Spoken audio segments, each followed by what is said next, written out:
Bonsoir à tous, chers téléspectateurs d'Espace TV, et merci de nous recevoir chez vous en ce dimanche.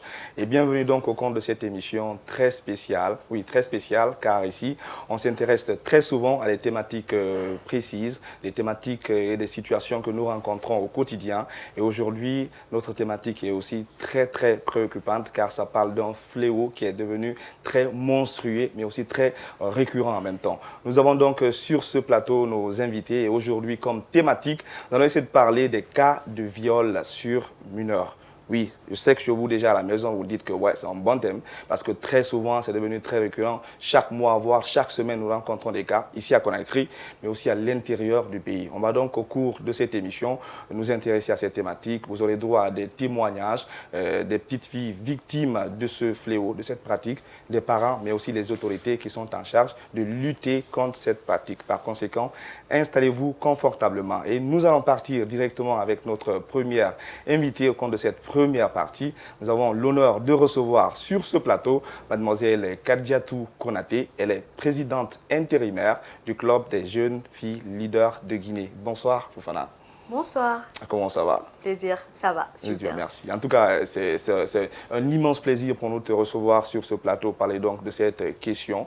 Déjà, d'entrée de jeu, on va essayer de nous intéresser à cette thématique, mais sans oublier aussi, sur ce plateau, nous avons ici même Djibril Ba, notre collègue, il est journaliste ici à Adafo Média. Bonsoir Djibril. Oui, bonsoir Chiplo. Comment ça va aussi? Je vais très bien. D'accord. Déjà, on vous le dit, hein, il a mené quelques interviews, quelques enquêtes sur le terrain. Il a interviewé beaucoup de personnes qui sont donc concernées. On va donc essayer de suivre ce reportage un peu plus tard. Mais déjà, pour commencer, avec toi, Konaté, au niveau des clubs des jeunes filles leaders de Guinée, vous vous intéressez à cette pratique-là, vous faites tout pour lutter contre. Déjà, parlant de cette thématique, qu'est-ce qu'il faut dire d'entrée de jeu de ton côté? Alors, la thématique qui touche le viol est vraiment actuellement mise en lumière par tout le monde parce que c'est quand même quelque chose, c'est quand même une préoccupation majeure quand on voit que les filles ne sont en sécurité nulle part, que ce soit en famille, que ce soit à l'école, encore moins dans le quartier, dans la société, partout où elles passent, elles craignent quelque chose. Donc, et ça tourne autour des questions de viol. Pas seulement à Conakry, mais ça touche toutes les préfectures, les sous-préfectures, les districts, les régions. Tout le monde se reconnaît dans la lutte, en fait, et dans la préoccupation, en fait, majeure dont on parle de viol et tout. Donc, l'idéal pour nous, vraiment, c'est en parler, sensibiliser les gens, lutter, amener à condamner les gens qui sont auteurs de ce crime et ensuite apporter de l'assistance à celles qui en ont besoin, à ces victimes, à ces milliers de victimes qui en ont besoin en Guinée, dans notre pays. C'est clair. Déjà, l'idéal chez vous, hein, comme je l'ai dit, c'est en parler, c'est sensibiliser, apporter vraiment une certaine assistance à ces personnes victimes-là. Mais depuis plusieurs années, vous vous battez, vous essayez de, tant bien que mal, de lutter, de poursuivre les gens et tout, mais on se dit que la tendance ne change pas. Ça devient plutôt très récurrent, la pratique devient très récurrente. Souvent on en parle, c'est comme si ça montait crescendo. Selon vous, cela s'explique par quoi? Alors, la pratique du viol, dernièrement, on le disait que ce n'est pas une question de ça augmente, mais c'est une question de tout le monde s'y met maintenant, tout le monde en parle et chaque partie prenante commence à jouer convenablement son rôle dans la lutte. Donc, les questions de viol existaient dans la société, mais on n'en parlait pas, ce n'était pas... C'était quelque chose d'habituel, c'est devenu culturel où voilà, c'est arrivé, c'est passé, on pardonne, on passe à autre chose. Ou voilà quoi, où c'est la victime elle-même qu'on pointait du doigt en tant que celle qui provoque en fait le fait. Mais maintenant, la tendance a changé du moment où les médias s'y mettent, comme ce que nous sommes en train de faire. On dénonce, on amène les parents à avoir confiance en eux, à aller vers la justice parce que d'une manière directe ou indirecte, elles pourront avoir... satisfaction, ces victimes et tout. Donc, je pense que c'est vraiment la stratégie qui a changé et non le fait en lui-même. Non, le fait en lui-même. C'est comme si la tendance devient de moins en... La pratique devient de moins en tabou. En tout cas, on en parle plus actuellement. Quand les faits se passent et tout, on essaie d'en parler. Avant, les parents essayaient même de camoufler, de faire un arrangement. Ici, ça va, on ne partait pas vers les autorités. Et ça change beaucoup, vous l'avez compris, avec donc, les services qui sont sur place et qui essaient de se battre aussi pour lutter contre cette pratique, contre ce fléau-là. Avec toi, donc, Djibril aussi, forcément, Tu as mené des enquêtes sur le terrain, tu as rencontré beaucoup de personnes, d'entrée de jeu de ton côté aussi. S'il faut camper et parler donc de la pratique, qu'est-ce que tu as dit pour commencer? Eh bien, il faut dire que c'est un sujet intéressant, comme nous avons l'habitude de le faire. Donc, on n'est pas allé du dos de la cuillère par rapport à cette thématique qui est aussi très importante, comme je l'ai dit en introduction. Et j'ai interviewé pas mal de personnes dans ce reportage. Il faut dire que ce que mademoiselle Konaté est en train de faire avec d'autres personnes, c'est un travail harassant, un travail qui est aussi considérable. Et je vais même imiter cette citation de Franck Fanon, parce que Franck Fanon disait que chaque génération doit découvrir sa mission, soit la trahir, soit l'accomplir. Donc, en se basant sur cette assertion, cette citation, on va dire que Demoiselle Konaté et les autres sont vraiment en train de faire un travail.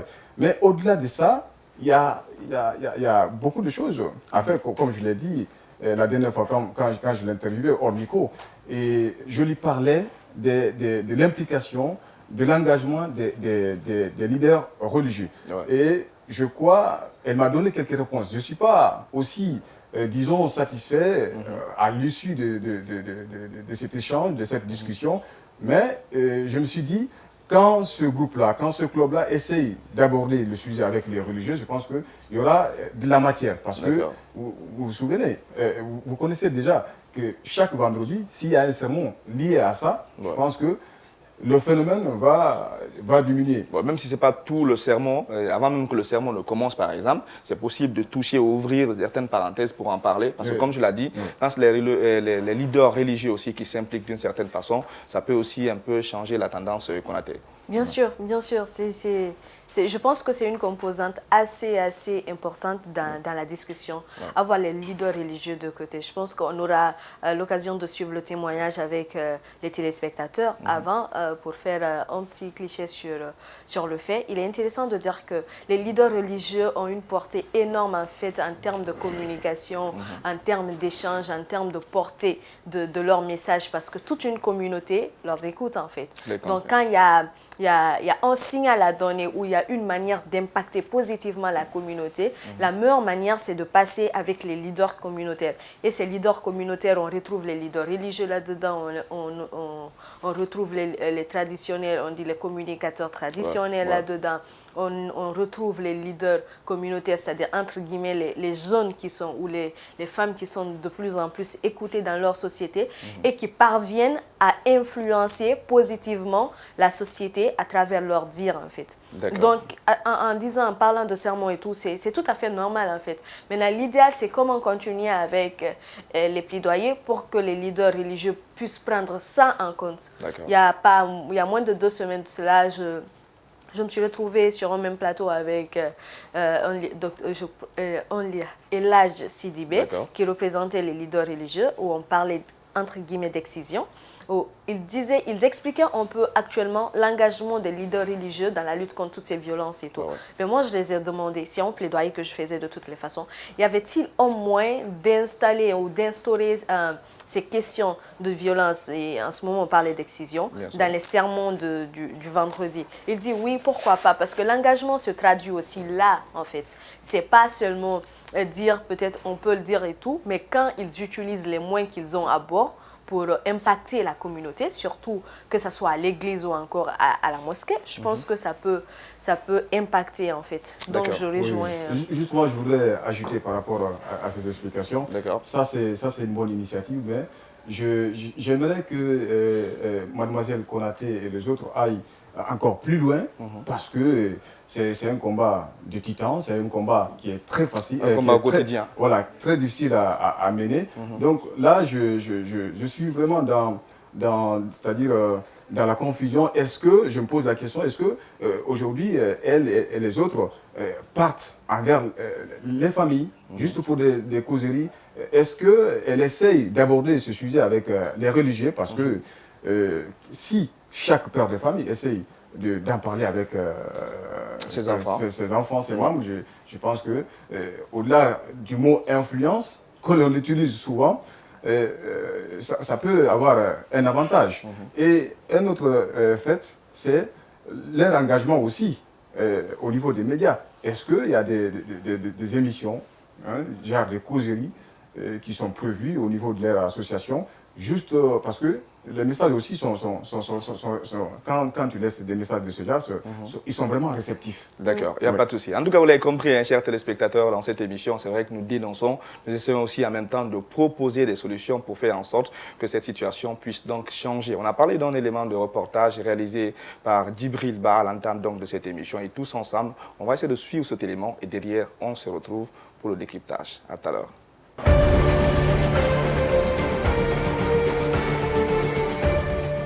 Il est venu pour me prendre dans ses bras. En sortant maintenant,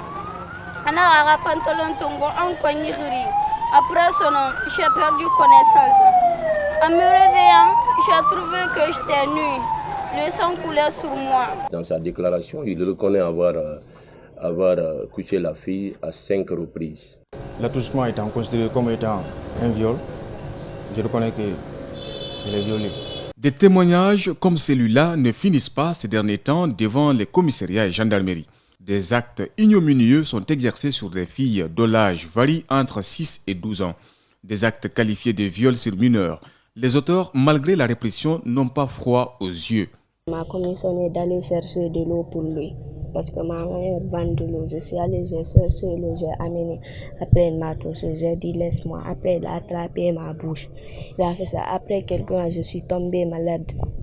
Les cas de viol sur mineurs se passent le plus souvent dans des concessions familiales. Les victimes et les parents des victimes face à une telle réalité sont ramenés à des clichés insupportables de la société. Elle est frustrée, elle est timide, elle s'est éloignée du monde, quoi. Elle est renfermée.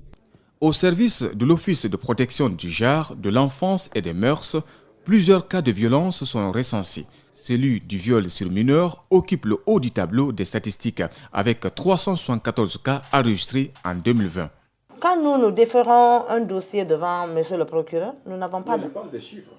Oui, les chiffres là, toutes les institutions de la place, comme les médias aussi, passent par nous pour avoir ces chiffres parce que nous avons un bureau uniquement pour des statistiques, pour recueillir les statistiques, les données venant de l'intérieur du pays. 374 cas de viol sur mineurs, aussi incroyable que cela puisse paraître, la directrice de l'OPROGEM explique le processus de l'établissement d'une telle statistique. Nous avons enregistré 374 cas de viol, il y a eu 348 cas déférés. Parce que n'oubliez pas, lorsque nous sommes saisis par des cas de viol le plus souvent, et lorsque nous essayons d'interpeller le présumé auteur, nous pouvons immédiatement déférer le dossier en question. Mais si, par exemple, nous avons la victime qui est avec nous, nous ne parviendrons pas à mettre main sur le présumé violeur. Nous ne pouvons pas déférer le dossier. Donc, il y a ces cas. C'est pourquoi vous voyez cette différence, 374 alors qu'il n'y a eu que 348. Donc, il y a des dénonciations, ils viennent vers nous pour porter plainte, mais qu'on n'arrive pas à mettre main sur le présumé violeur. Donc, ces cas, on ne peut pas l'envoyer. Par contre, on peut déférer un présumé violeur, même si la victime désiste, l'action publique ne s'éteint pas. L'hôpital Ignace Dine reçoit régulièrement des cas de viol sur mineurs pour des soins. Il travaille conjointement avec des services militaires et judiciaires. Par contre, la prise en charge par cette structure hospitalière fait défaut, ce qui n'empêche pas les médecins d'appeler donc de vive voix l'implication effective de l'État. La chance que nous avons, c'est que le service de médecine légale, c'est dans un CHU. D'accord? Et c'est une prise en charge globale. C'est-à-dire que ce n'est pas dire que bon, ils sont pris en charge seulement ici. Si par exemple la violence sexuelle a entraîné des lésions très graves qui nécessitent une intervention chirurgicale, on collabore avec les chirurgiens. Si la violence sexuelle, comme c'est une violence, a entraîné des lésions à d'autres niveaux, par exemple des traumatismes crâniens ou des lésions abdominales, on travaille avec les services spécialisés. C'est une prise en charge globale.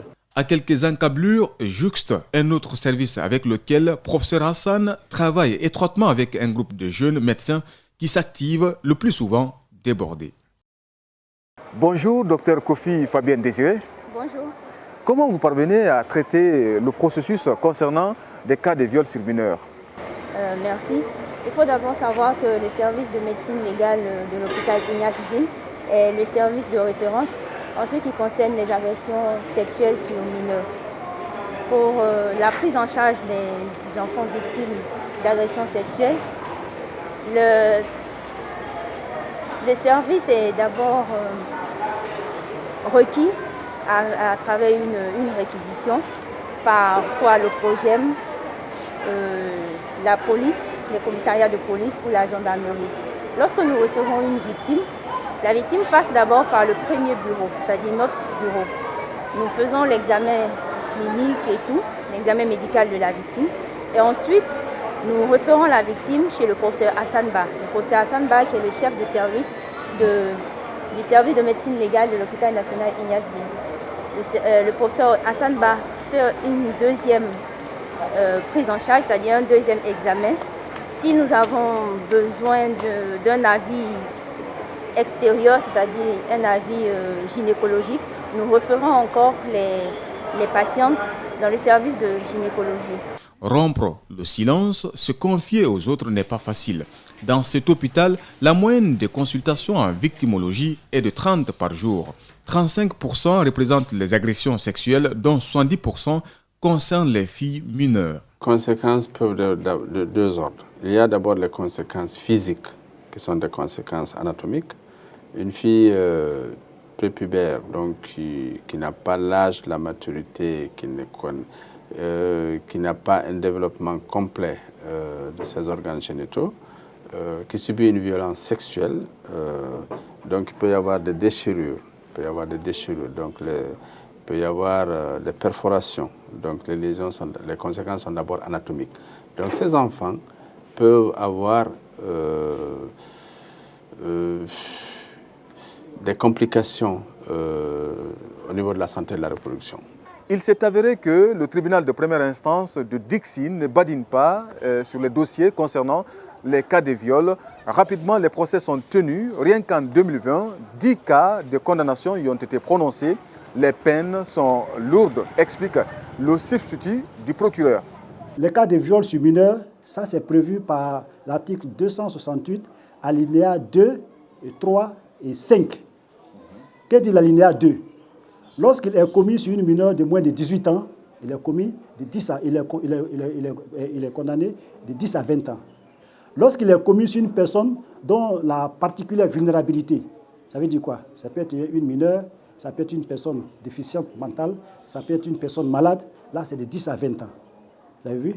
Lorsqu'il est commis sur une personne qui abuse de l'autorité qui lui confère ses fonctions, le père par exemple, le père adoptif, voilà, quand le viol est commis par cette personne, c'est de 10 à 20 ans. À la suite de notre entretien avec ce procureur, il nous fait savoir qu'une audience a eu lieu le même jour. Une manière pour nous dire combien de fois l'importance est accordée à ce type de dossier dans ce tribunal. Nous avions 4 dossiers de viol, dont 2 dossiers de viol sur mineur. Et le deuxième dossier, c'est viol sur mineur suivi de grossesse. Donc ces dossiers étaient enregistrés aujourd'hui au rôle d'audience. Donc c'est pour dire que pour être jugé aujourd'hui, les dossiers nous avons évoqués, nous avons commencé la procédure aujourd'hui, les dossiers ont été renvoyés pour le lundi prochain pour la suite des débats. L'implication des ONG locales pour lutter contre les cas de viol est récente. Cette jeune fille est militante d'une association d'il y a 5 ans. Elle nous explique des stratégies mises en œuvre pour que cette pratique s'estompe en Guinée. On a les leaders communautaires et ces leaders communautaires, nous avons les leaders religieux là-dedans, les artistes et ainsi de suite. On estime que les religieux sont des gens qui ont une portée très très haute et énorme. Donc en allant vers les religieux selon nous, c'est une manière pour nous de toucher plus de personnes et conscientiser la communauté à la base parce qu'ils ont un impact considérable dans la société. Donc clairement qu'on va vers les leaders religieux pour pouvoir échanger dans la société. En termes de l'engagement des leaders religieux, ça existe en fait. On le voit du moment où dans les ateliers, dans les activités, on se rencontre avec les leaders religieux. Donc de manière directe ou indirecte, ils travaillent avec nous, ils sont réceptifs. Le projet est en connivence avec le club des jeunes filles. L'office doit également son salut aux nouvelles technologies. Je m'en vais vous dire, il y a un monsieur qui a violé une fille âgée de 14 ans l'année dernière. Et le monsieur est parti en cavale jusqu'à Kéréwani. Il est allé s'installer. C'est après 13 mois, on a pu mettre main sur lui. Ça, c'est grâce à la nouvelle technologie. Nous avons pu mettre main sur lui. Il est encore établi par cette structure que chaque 2 à 3 jours, un cas de viol est enregistré. La vigilance des parents ou de la société est donc mise à rude épreuve. Le procureur de Dixine, de Mafanko, qui serait compétent par rapport au cas de Bonfi, et le procureur de Koya, qui serait aussi compétent par rapport au cas de Sanoya, parce que ça relève de leur ressort. Alors, ils sont arrêtés, ils sont dans le violon. On attendait la communication pour qu'on puisse les transférer devant les différents procureurs. Le premier a 25 ans et le deuxième a 17 ans. Celui qui est à Bonfi, qui a 25 ans, et qui a violé une fille de 6 ans. Celui qui a 17 ans, il a violé une fille de 9 ans, de 8 ans. Les présumés violeurs, en dépit de toute la pesanteur du fait qui leur sont reprochés, nient devant l'objectif des caméras. J'ai juste pris la main de la petite et elle a crié, je l'ai dit. Ses parents sont venus me chercher et pour faire la gendarmerie. Non. Je ne reconnais pas. Nonobstant la position des présumés violeurs, les résultats transmis par la médecine légale aux services de sécurité sont généralement sans équivoque. La solution du présumé auteur qui reconnaît seulement que d'avoir fait rentrer cette fille-là, que cette fille est rentrée en compagnie jusque dans sa chambre, est chose qui est habituelle, et que lui n'a posé que sa main sur le pubis de l'enfant. Et que la médecine légale a été très précise, que l'enfant a été touché au niveau du périnée. Et c'est là-bas où il y a eu déchirure. Nous recevons des filles victimes de violences sexuelles qui nous sont adressées par les services de police, et particulièrement le PROGEM, le service de la gendarmerie et quelquefois la justice. Donc c'est des filles qui ont décidé de rompre le silence et de porter plainte au niveau de ces services de police et qui nous font appel. Donc ces services nous font appel pour examiner la matérialité des faits qui sont invoqués devant ces juridictions. Donc c'est pourquoi nous recevons ces filles. Dans d'autres contextes, les parents de la victime sont sous le choc. Ils demandent des sanctions sévères à l'endroit du bourreau de leur fille. Souvent, l'on assiste à des réclamations devant les gendarmeries. Je suis là pour le cas de viol de ma fille, une fille de 8 ans, violée par un jeune qui a à peu près 20 ans. Je réclame que le droit soit fait et appliqué sur le gars qui a fait ça, parce que ce n'est pas sa première fois, ni sa deuxième fois, ni la troisième fois. On m'a dit que mon enfant a été touché. J'ai dit au violeur que ce n'est pas la première fois et je demande à l'État que justice soit faite. Comment peut-on expliquer ou comprendre l'ampleur de ce phénomène dans la société? Le viol est devenu un problème de société et de santé publique en Guinée. On ne cessera jamais de le dire que le phénomène se répand malgré l'engagement et l'implication des ONG. Ces dernières appellent les autorités guinéennes à prendre toutes les dispositions nécessaires pour freiner ces actes intolérables.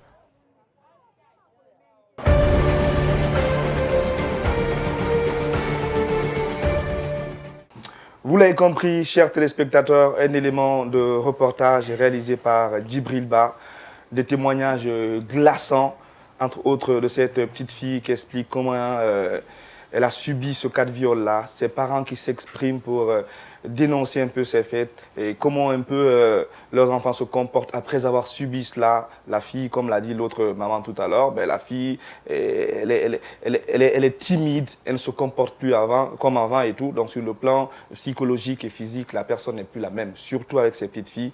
Et on a écouté aussi ces autorités, ces personnes de l'OPROGEM et autres, des personnes que tu connais bien. Toi-même, on t'a suivi au niveau même de cet élément de reportage. Après avoir suivi tout cela, qu'est-ce qu'il faut rajouter? Parce que moi, je manque vraiment les mots. C'est choquant. Ouais. Au-delà d'être choquant, c'est touchant en fait. Toute personne consciente de ces faits va va venir avec nous dans la lutte. Ouais. On voit ces petites filles qui sont victimes de viols, qui témoignent et tout. Au-delà d'elles, en fait, où on remarque qu'elles sont éloignées maintenant de la société. Elles ne veulent plus de contact, elles veulent vivre seules, elles ont peur de tout le monde, elles ne veulent rien. Psychologiquement, il y a un problème qui est là. Avec les parents par moment qui tiennent ces petites filles des personnes qui ont amené ou qui ont poussé le présumé auteur. On les tient pour responsables. Exactement, on tient ces petites filles pour responsables, sachant qu'elles ont besoin en fait d'amour, elles ont besoin d'être approchées, elles ont besoin d'être écoutées.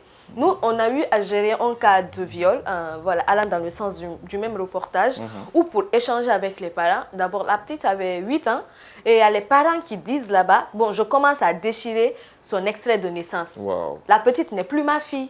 Mais je demande pourquoi. Parce qu'elle a mis la honte sur la famille. Je dis, mais comment une petite peut mettre la honte sur la famille? Là, elle est dans un problème. Au lieu de l'approcher, vous êtes en train de dire qu'elle vous a mis la honte. C'était quand même incompréhensible en fait. La petite, elle avait du mal à entrer en famille. Elle avait du mal à expliquer à la famille c'était quoi le problème. Et moi, il a fallu que je l'approche avec certaines collègues et qu'on puisse avoir la bonne version des faits. Qu'on puisse avoir ce dont elle a besoin. Parce que ce qu'elle nous disait, elle ne disait pas ça à ses parents.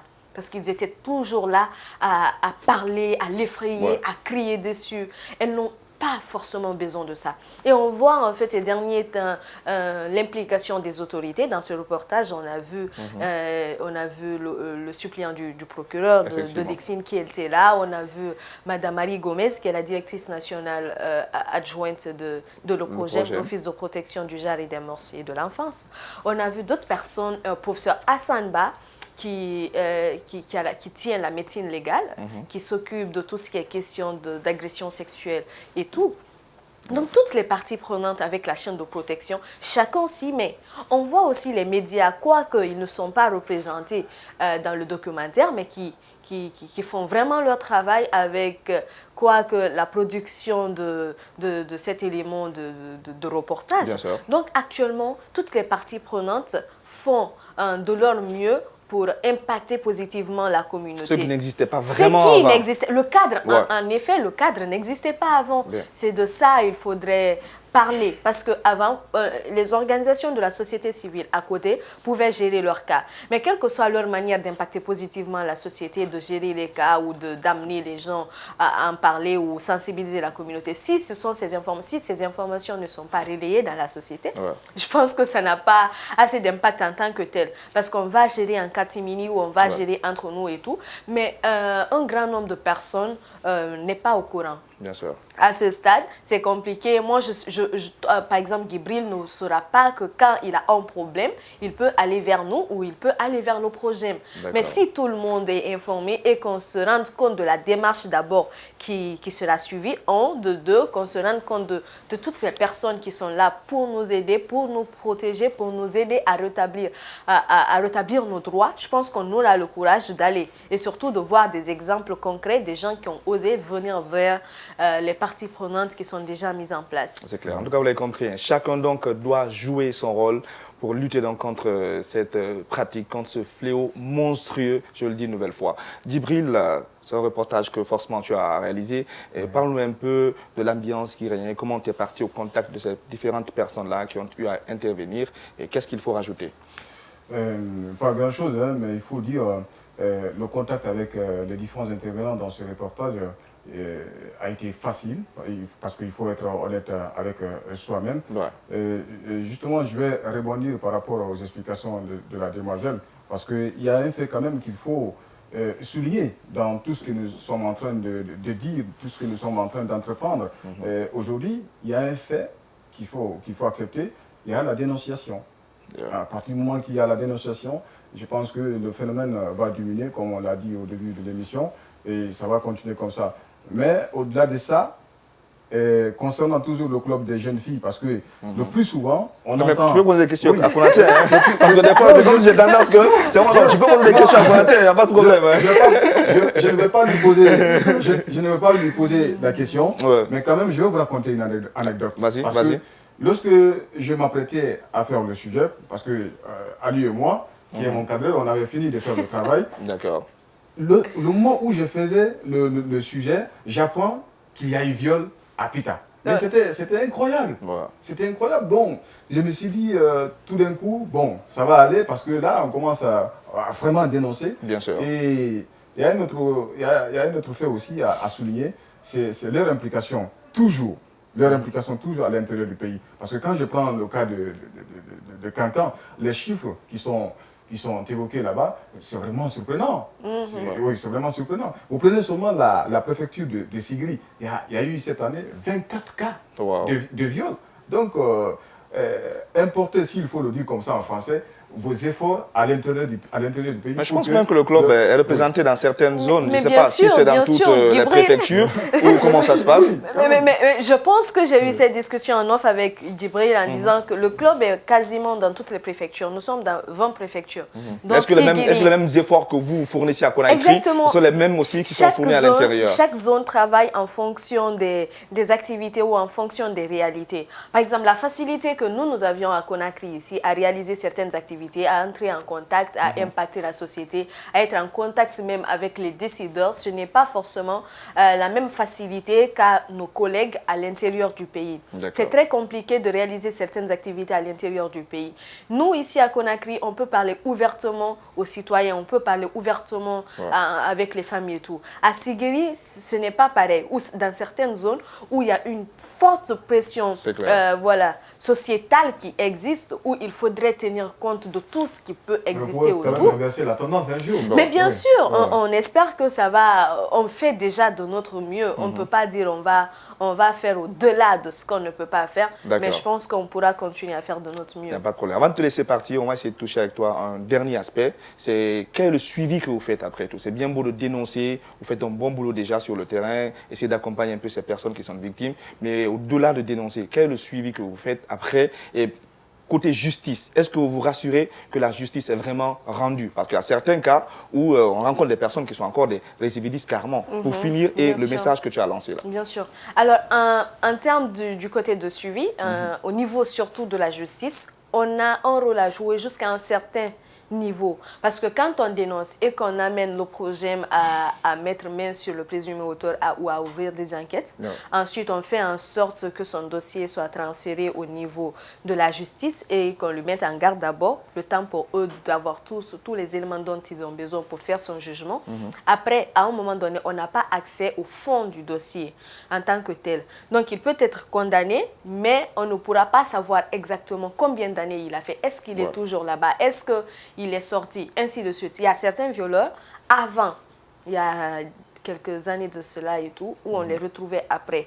Mais actuellement, ce n'est plus le cas parce qu'il y a des jugements qui sont en train d'être faits, où les gens sont à Mamou, dernièrement, il y a moins d'un mois, où les gens ont été violés, 3 violeurs ont été condamnés à 5 ans de réclusion criminelle, 7 ans de réclusion criminelle et 10 ans de réclusion criminelle.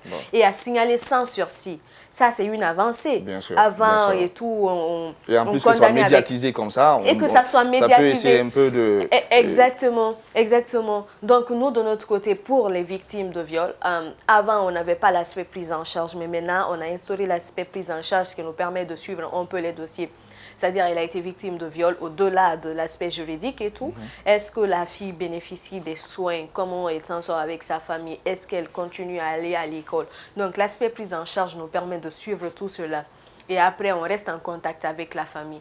S'ils ont besoin, si elles ont besoin de quelque chose, elles nous remontent l'information et ainsi de suite. Ça nous permet un peu de comprendre ce qui se passe et de rester en contact avec certaines familles. D'accord, il n'y a pas de souci. Déjà, pour te laisser partir, il y a des millions de téléspectateurs qui nous regardent. En cas, s'il y a des besoins de contacter le club des jeunes filles leaders de Guinée, comment il faut faire? Y a-t-il un numéro déjà pour tous qui nous suivent là et qui sont en besoin et qui veulent vous contacter? C'est possible de nous joindre à travers la page Facebook du Club des jeunes filles. C'est écrit Club des jeunes filles leaders de Guinée. Sur la page Twitter, @CGFL Guinée. Sur la page Instagram, Club des jeunes filles leaders de Guinée.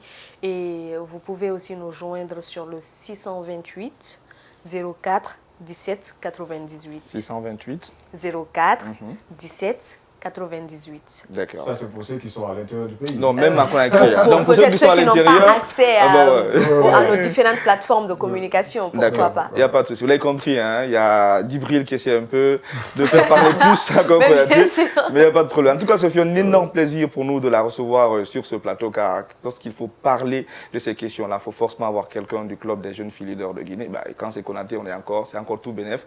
Merci beaucoup donc à Kadiatou Konaté. On va essayer de marquer une légère pause. On se retrouve derrière avec donc notre second invité. Restez avec nous et à tout à l'heure.